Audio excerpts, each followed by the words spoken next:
Hiccups, हिचकी हमारे शरीर का एक रिफ्लेक्टिव एक्शन है।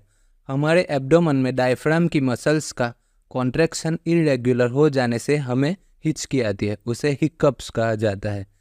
ज़्यादातर केसेस में यह 1, 2 या 4 बार होती है, लेकिन कभी कभी यह लगातार 1 घंटा, 2 घंटा या इससे भी ज़्यादा बार हो सकती है।